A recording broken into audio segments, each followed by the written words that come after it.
오늘은 지난 시간에 이어서 구약의 성경 구조 계속 보는 시간입니다. 여러분 유임을 받으셨죠? 자, 구약 성경의 구조, 지난 시간에는 우리가 어디를 다뤘냐면은 1, 2번을 다뤘어요. 오늘은 이제 3번, 지난 시간에 이어서 받을 내용인데 1번은 처음 5권 모세 오경에 대해서 살펴보았죠. 그리고 역사서 12권에 대한 내용을 살펴봤었고, 그리고 오늘 이제 계속 이어서 이제 시가서를 봅니다. 지난주에 시가서를 보다가 마쳤는데, 이제 욥기, 시편, 잠언, 전도서, 아가서, 이 시편, 시가서들은 어떤 내용들을 다루고 있는가라고 하는 내용들이에요.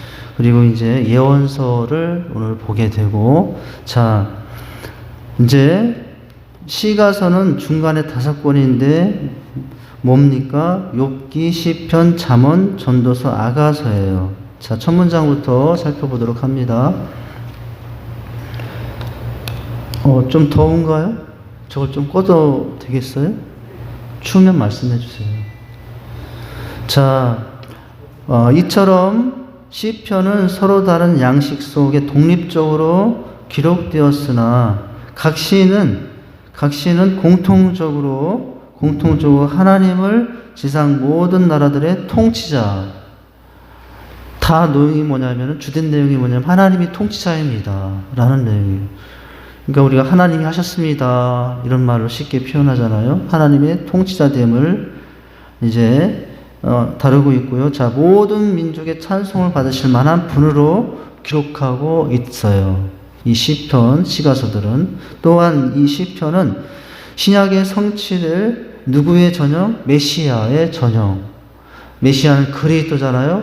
예수님의 전형, 모든 형태와 그 모습들을 보여주는데, 자, 그분은 다윗 계통의 사람이어야 하며 그의 통치 영역은 우주적이고 하나님과 공동 섭정을 하신다고 표현되어 있습니다. 자, 뭐예요? 이 시편, 시가서, 욥기, 시편, 잠언, 전도서, 아가서의 중심 내용은 하나님이 통치자입니다. 그 하나님은 우리의 찬양과 영광을 받으실 분입니다. 그리고 특별히 그러면서도 구약 속의 그 시점에서 다시 이 땅에 구원자로 오실 메시아 그리스도, 예수 그리스도에 대한 전형을 다루고 있다. 자, 그 메시아는 정복자요, 왕이요, 제장이요, 하나님의 우편의 영광 중에 통치하는 분으로 묘사되어 있어요. 자, 그 메시아는 정복자, 왕이요, 제장이요, 하나님의 영광 중에 통치하는 자. 우리 예수님의 모습이에요. 예수님이 정복자로 오셨죠. 칼과 모기를 들고 무지막지하게 하는 정복자가 아니라 이 땅의 모든 죄악을 다스리시고 그 죄의 권세를 다 정복하실, 죄로 인한 죽음의 사망의 권세를 다 깨트리실 진정한 정복자로 오신 예수님의 모습이에요. 그리고 만왕의 왕이요, 우리의 모든 죄와 허물을 가르칠 제사장이요, 그리고 우리의 삶을 통해서 오직 영광 받으실 분으로 예수님이 이제 우리의 앞에 계시죠. 그런 예수님에 대해서 다루고 있어요. 또한 시편에는 신약의 예수 그리스도를 예표하는 표현들이 가득한데요. 자, 예수님의 고난과 죽음에 관해서는 시편 16편, 22편, 40편, 69편에 나와 있고요. 특별히 또한 예수님의 부활은 시편 16편에 대해서, 그리고 재림, 메시아적 재림에 대해서는 시편 50편, 90편, 98편 등에서는 이렇게 상세하게 묘사되어 있다고. 이렇게 예수님의 구체적인 예표들, 고난과 부활과 재림.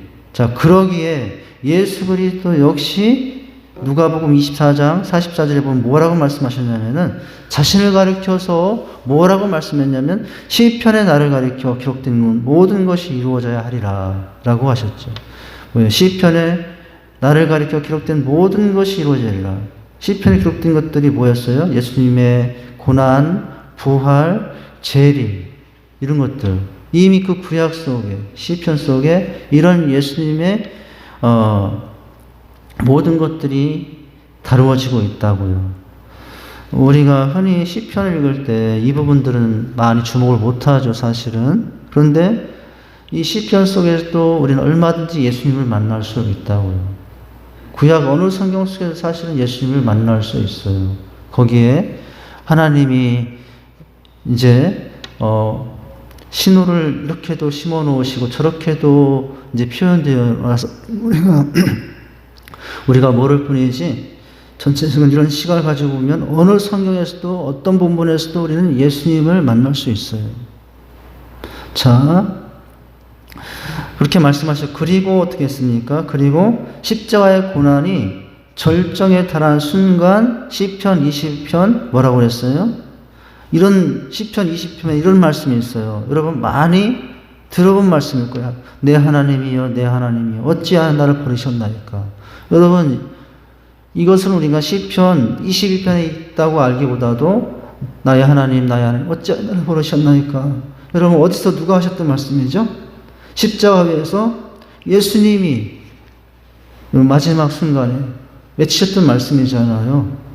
나의 하나님, 나의 하나님, 어찌하여 나를. 그런데 여러분, 예수님도 어디에서 인용하셔서 시편 22편의 말씀을 인용하셔서 자신의 마지막을 그렇게 하나님께 표현했던 거예요. 자, 일례로 이렇게 나온 거예요. 자, 시편에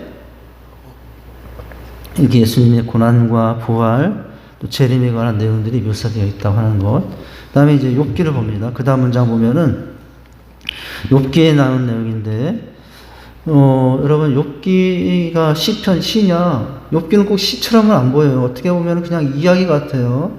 그런데 욥기도 시가라고요. 히브리어 언어를 보면은 다 시 형태로 우리 한글로 해석해 놓다 보니까 이게 시라기보다는 그냥 설명처럼 되어 있는데 그렇진 않아요. 원래는 그 기록의 원문상 보면 시의 구조로 되어 있는데, 자, 보시면 욥기는 인간이 당하는 무엇의 의미를? 고난의 의미를.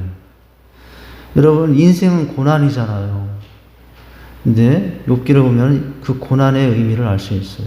자, 고난의 의미를, 잠언은 세상 속에서 하나님을 경외하는 삶에 대해서, 그죠? 잠언은 우리 하나님께 맡기라, 경외하는 것, 하나님을 경외하는 것이 지혜의 근본이라 우리가 뭐 대표적으로 아는 말씀. 자, 잠언은 이런 내용. 그런데 자, 전도서는 인생의 의미와 본분에 대해서 헛되다 뭐 이렇게 하면서, 여러분, 전도서는 뭐예요? 인생의 의미와 본분에 대해 설명하고 있습니다. 다음에 아가서는 남녀간의 아름다운 사랑의 노래로서, 주의 백성에 대한 하나님의 사랑을 상징적으로 보여주고 있다라는 것입니다. 아가서는 여러분 잘 보면은 성경에도 이렇게 19금에 관련된 내용들이 표현되어 있을까? 여러분, 그런 내용들이 많다고요. 그래서, 그러나 그것은 단지 남녀 간의 사랑만을 표현하기 위한 것이 아니라 우리를 향하신 하나님의 사랑을 그렇게 마치 한 연인이 사랑을 마음을 다해서 사랑하듯이 우리를 향해서 사랑하신 하나님의 모습을 표현하기 위해서 그렇게 표현된 것이라고 하는 거죠. 자, 그 다음 보면요, 이렇게 욥기, 잠언, 전도서는 이스라엘의 지혜 문학에 속합니다. 지혜 문학이란 뭐죠? 고대 세계 일찍이 발달한 문학 형태였는데요. 이스라엘의 지혜 문학은 참 지혜가 누구로부터? 하나님으로부터 온다는 거예요. 지혜는 하나님으로부터 주어지는 것이라는 종교적 가마 아래 발달하였어요. 여러분, 하나님을 아는 게 지혜예요. 제가 언제 그런 말씀도 드렸는데, 박사 100개를 딴 박사가 있고 하나님을 몰라 그런데, 저 두메산골 산골 시골에 평생 한글을 잘 모르지만은 평생 순박하게 하나님을 믿고 살아온 할머니 할아버지, 누가 더 지혜자일까? 박사 100개를 가진 사람보다 그 외진 곳에서 이름도 없이 뜻도 없이 평생 하나님을 믿고 살아온 사람이 사실은 더 지혜자다. 왜냐하면 두 사람의 차이는 하나님 안에 있느냐 밖에 있느냐, 하나님을 믿느냐 안 믿느냐 차이잖아요. 그런데 그것이 지혜의 차이라고요. 자, 자, 그 다음 문장 보면 이스라엘에 있어 지혜 문학은 인간 생활의 긍정적 의미, 즉 인생이 무엇이며 그것은 어떻게 성취되는가, 그리고 인간은 무엇이 필요한가 등에 대한 질문에 대한 신앙적 대답이 들어있어요. 여러분, 현대인들이 풍성하게 살고 참 옛날과 비교되지 않을 정도로 풍요를 누리고 또 여러 가지 좋은 환경에 살지만 어느 시대보다도 인생의 공허감이 넘치는 현대인들의 그 모습, 무엇을 해결하지 못해서 그럴까요? 이걸 해결하지 못해서 그러는 거예요. 인생이 무엇인가? 밥은 먹고 사는데, 좋은 차는 가지고 사는데, 예, 참 누릴 건 많이 누리고 사는데, 살다 보니까 그게 다가 아니에요. 도대체 인생이 뭐지? 근데 여러분, 감사하게도 우리는 이 성경 속에서, 특별히 말하면 이 시가서 속에서 표현된 인생의 답을 늘 듣고 깨닫고 그렇게 살죠. 그러니 여러분, 참으로 우리는 부족하고 없는 것 투성인 인생인데도 늘 내 삶에 자족이 넘치고, 여러분, 인생의 허무에 의해서 허무감에 빠져서 허덕이는 인생이 아니라 하나님이 주신 뜻과 비전을 참으로 살아내려고 하는 그 모든 것은 어디에서 나온 겁니까? 내가 누구인가를 깨달았기 때문에 그렇죠. 인생이 무엇인가를 깨달았기 때문에 그렇죠. 내가 어떻게 살아야 되는가를 깨달았기 때문에 그래요. 근데 그 내용들이 욥기, 잠언, 전도서에 나와 있죠. 물론 그 외 여러 성경에도 그런 부분은 다 나오지만 주된 내용은 이렇게 나온다고요. 자, 그 다음 문장. 이러한 지혜서 중 특별히 하나의 욥기는 당시의 지배적 사상, 생각이었던 인과응보 사상, 즉 모든 고난은 죄로 말미암는 사상을 논박하면서 하나님의 응보적 정의만이 인간을 지배하는 유일한 원리가 아님을 보여주기 위해서 기록되었어요. 여러분, 욥기에 보면은 욥기가 어느 날 어떤 인생이 됩니까? 하루아침에 건강을 잃어요. 머리에서 발끝까지 옥창에 나가지고 조각으로 긁지 않으면 견딜 수 없도록 그런 인생이 되었어요. 여러분, 그날은 열자를 다 잃어버렸어요. 목축들, 농사들, 자녀들, 재산 다 잃어버렸어요. 친구들이 찾아와서 말하는 거예요. 너 무슨 죄 지었냐? 그게 뭐냐면은, 뭐예요? 이게 인과응보 원리예요. 그죠? 그러니 병에 걸렸지. 도대체 너 뭐예요? 그러니 재산 다 잃었지. 그러니 자식 다 죽었지. 근데 여러분, 절대로 이게 인과응보가 아닌 일이 너무나 많다는 거예요. 우리가 열심히 하나님 믿고 살고 나만큼 정말 주님 사랑하는 일이 없는데 일어나지 않아야 될 일들이 우리 삶에 얼마든지 일어나고 있다고요. 인생을 인과응보의 원리로서만 보면 안 돼요. 여러분, 물론 인과응보로 봐야 됩니다. 그러나 인과응보로만 인생을 바라봐서는 내 인생에 찾아오는 모든 고난의 의미를 다 이해할 수 없고, 여러분, 그렇게 하면은 이제 잘못된 인생이 될 수 있다라는 거예요. 편협한 신앙인이 될 수 있다라는 거예요. 그러니까 여러분, 누가 병원에 입원했다고, 아이고 무슨 죄를 지었나, 하나님께 쳤지, 이렇게 생각하면 안 돼요. 하나님께서 때렸지, 그렇게 생각하면 안 된다는 거예요. 자, 근데 그 당시에 이런 인과응보적인 사상, 모든 고난은 죄로 말미암아 이 세상을 농박하기 위해서, 여러분, 욥기는 누구보다도 하나님을 사랑했던 사람이에요. 여러분, 사단이 와서 내가 욥을 치겠습니다 할 때 세상에 해 아래 있는 중에 내가 그만한 선한 사람을 본 일이 없다고 하나님께서 직접 칭찬했던 사람인데, 여러분, 하나님이 허락하셨을 뿐이에요. 아무런 그런 질병에 걸릴 이유도 없었고 자식을 죽일 이유도 없었고, 그런데 이제 그런 일이 일어난 거예요. 여러분, 우리 삶에도 얼마든지 그런 일이 일어날 수 있다고요. 물론 그런 일이 있으면 우리는 어떻게 해야 됩니까? 혹시나 내가 어떤 하나님 원치 않는 모습 때문에 이런 일이 있지 않은가는 내 스스로 돌아봐야 되죠. 돌아는 보는데, 다 알 수 없는 하나님의 인도 속에서 우리는 그런 고난과 역경을 취하며 살고 있는 것이 인생이다라는 거예요. 욥기의 주제는 하나님의 모든 섭리와 인도하심을 알 수 없다라는 게 욥기의 깨달음이에요. 깨달음은 알았다라고 깨달아야 되잖아요. 그런데 욥기의 전체 내용은 뭐냐면 알 수 없도다. 이게 욥기의 전체 주제라고요. 자, 시간이 되면 여기서 이제 중론을 다 못할 수도 있겠는데, 자, 보시죠. 자, 그럼 뭡니까? 어디까지 했어요? 자, 유일한 원리가 아님을 보여주기 위해서 기록되었는데, 이를 위해 욥기에서는 특별히 의인이 왜 고난을 당해야 하는가는 문제를 다루었다. 이를 통해 욥기는 고난은 악인에만 임하는 것이 아니라 의인에게도 임한다는 것을 강조할 수 있어요. 의인에게도. 왜요? 의인에게 그 고난이 더 유익이 된다면, 그 고난을 통해서 그 의인이 더 하나님 앞에 세워지는 인생이 된다면 어떻게 할 수 있어요? 악이 없음에도 불구하고 하나님의 섭리와 계획 속에서 여러분 고난이 임할 수 있다라는 것이죠. 자, 의인의 고통은 인과응보에 따른 죄의 징벌이 아니라 의인의 진실성과 의를 시험하여 보다 완전한 인격을 세우는 데 있어요. 그러니까 여러분 이 징벌 의인에게, 근데 악인과 다르게 의인인데도 의인에게 고통이 있다. 그럴 때는 그 응보가 뭐예요? 죄의 징벌의 의미가 아니라 그 의인의 진실성과 의를 시험해 보다 완전한 인격자로 더 성숙한 사람으로 세우기 위해서 그런 일이 일어날 수 있다고요. 각성을 촉구하였다.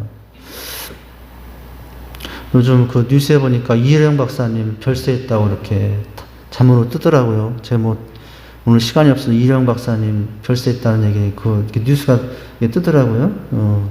이혜령 박사는 참 지식인이었죠. 철저하게 지식 위주로 하나님은 없다라고 생각하며 살았던 그런 이제 문화부 장관이었잖아요. 이 얘기하면 안 되는데, 시간 다 가는데. 그런데, 그 딸 때문에 예수를 믿게 되거든요. 박사님이. 이름을 지금 까먹었는데, 그 따님이 이제 질병에 걸리게 돼요. 사랑하는 딸이 질병에 걸리게 되고, 그래서, 딸이 아빠를 너무 사랑하니까, 이혜령 이제, 장관도 했었고, 참 지식인인데, 아빠에게 전도를 하죠. 아빠 예수 믿으라고. 그랬더니, 내가 하나님도 고쳐주면 믿을게. 그런데 놀랍게도요, 물론 지금은 다시 돌아가셨지만은, 딸이 하나님의 은혜로 치유되는 놀라운 장면을 이혜령 박사님이 참 경험하게 돼요. 근데 늘 지식과 과학과 이런 것들만 믿던 이혜령 박사님이, 세상이 지식과 과학으로만 돌아가는 게 아니라 알 수 없는 어떤 신에 의해서도 이런 일이 일어날 수 있구나. 이제 그분이 나중에 만나고 하나님인 걸 깨달았죠. 자, 만약에 이혜령 박사님이 누구보다도 의인으로 살았고 모범적으로 살았지만은 그 시험이 없었다면은, 물론 나중에 딸을 다시 잃어버리는 아픔이 있었지만은 그런 시험과 고통이 없었다면 하나님 만났을까요? 하나님 못 만났을 거예요. 알 수 없는 일이에요. 왜 그런 고통을 주는지 나중에는 이제 알게 됩니다. 우리도 이제서 깨닫는 게 뭐예요? 그래서 그분이 예수 믿도록 하기 위해서 딸에게 그런 아픔을 주었고, 또 아픔 가운데 치유되게 하셔서 하나님의 영광을 보게 하셔서 예수 믿게 하고, 물론 나중에 다시 돌아가는 것이에요. 이제 오늘 지금 갑자기 생각이 나는데, 자, 그러는 거예요. 여기 지금 욥기에 보니까, 자, 완전한 인격을 세우는 데 있다. 그리고 욥기는 인간이 하나님과 그 섭리를 너무 편협하게 생각해버리는 위험성에 각성을 촉구하였다. 자기 입장에서 일방적으로 하나님을 판단하고 자기 이해관계에서 하나님의 섭리를 판단해서는 안 된다는 거예요. 내 지금 상황에 일어나고 있는 여러 가지 일들을 일방적으로 하나님을 판단해서는 안 돼요. 하나님 그럴 수 있습니까? 하나님 내가 얼마나 사랑하시는지 아는데 왜 내 가정에, 내 몸의 건강에, 내 자녀들이 이런 일이 일어나야 됩니까? 라고 물론 생각은 들 수 있겠지만은, 그러나 생각이 안 들 수는 없지 않습니까? 그러나 생각이 안 들 수는 없어도 그 생각을 붙잡고 그걸 가지고 하나님을 함부로 판단해서는 안 된다는 거죠. 자, 안 된다는 것이다. 왜냐하면 너무나 크신 하나님의 지혜는 뭐예요? 감히 인간으로서는 헤아리기조차 어려운 것이기 때문이에요. 오직 인간은 하나님의 행하심에 만사를 맡기고 그의 섭리에 복종하는 것이 가장 지혜로운 일이다 라고 하는 거예요. 자, 이것이 욥기의 내용이에요. 욥기의 내용입니다 라고 하는 것을 여러분 기억하시고 이렇게 성경을 읽어가시면 좋겠어요. 자, 오늘은 여기까지 하죠. 나머지는 또 다음 시간에 이어서 하도록 하겠습니다. 우리 마지막 찬양은 오늘 오전 찬양과도 관련이 돼요. 오전 말씀하고 서로 섬기는 삶, 하나 되는 삶에 대한 내용들인데 서로 섬김에 대해서 서로 하나 되기 위해서 우리가 살아야 될 삶의 모습이거든요. 제가 기도를 안 했네요. 기도하겠습니다. 하나님 아버지, 오늘 성경을 통해서 특별히 시가서들을 통해서 하나님이 통치자 되시고 또 인생의 고난이 무엇인지 인생의 의미가 무엇인지를 깨닫게 하는 내용들이라는 사실을 깨달았습니다. 우리가 시편 6기, 잠언, 전도서, 가서 등을 볼 때 이런 큰 안목에서 성경을 보고 거기서 그렇게 다가오시는 주님을 만남으로 또 하나님과의 교제의 삶으로 더 나아갈 수 있는 저희들이 되게 주옵소서. 예수님 이름으로 기도합니다. 아멘. 서로 한번 인사하십니다. 한 주간도 승리하시기 바랍니다. 예배 후에는 우리 올해 신년 축복 신방 예배 우리 박금영 목사님, 허명천 장로님 잠깐 예배가 있겠습니다. 찬양합니다. 해가 치는 날에 우리가 서로 소중한 사람들이라고 그랬어요. 서로 하나 되어야 될 이유를 봤어요. 그 삶에 하나님이 어떻게 축복하시는가 오늘 찬양을 통해서 나누죠.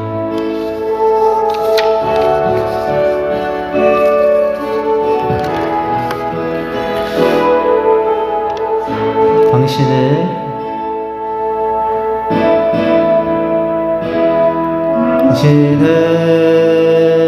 그 섬김이 전국에서 해같이 빛나리. 당신의 그 겸손이 전국에서 해같이 빛나리.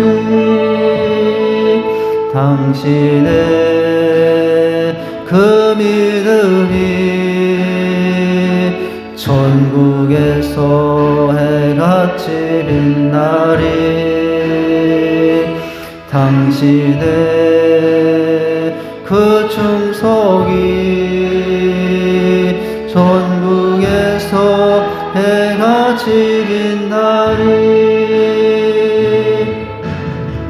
주님이 기억하시면 족하리. 예수님 사랑으로 가득 찬 모습 천사도 흠모하는 아름다운 그 모습 전국에서 해같이 빛나리.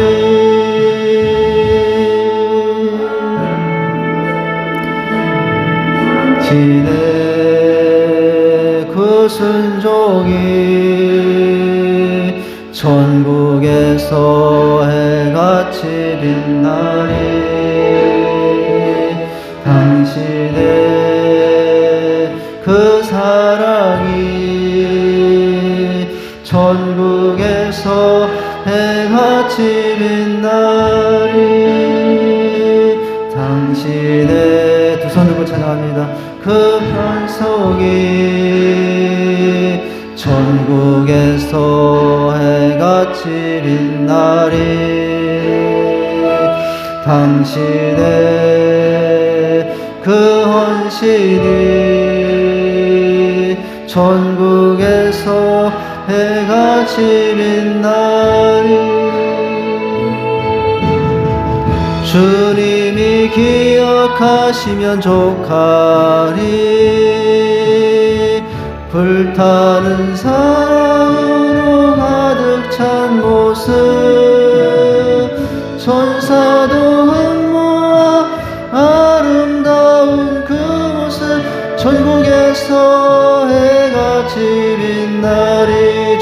기억하시며 주님이 기억하시면 족하리. 예수님 사랑으로 간 모습 천사도 흠모한 아름다운 그 모습 전국에서 해가 지는 날이 천국에서 해가 지는 날 전국에서 해가 지는 날이 하늘에 계신 우리 아버지여 이름이 거룩히 여김을 받으시오며 나라에 임하옵시며 뜻이 하늘에서 이루어진 것 같이 땅에서 이루어지리다. 오늘날 우리에게 일용할 양식을 주옵시고 우리가 우리에게 죄 지은 자를 사하여 준 것 같이 우리 죄를 사하여 주옵시고 우리를 시험에 들게 하지 마옵시고 다만 악에서 구하옵소서. 대개 나라와 권세와 영광이 아버지께 영원히 있사옵나이다. 아멘.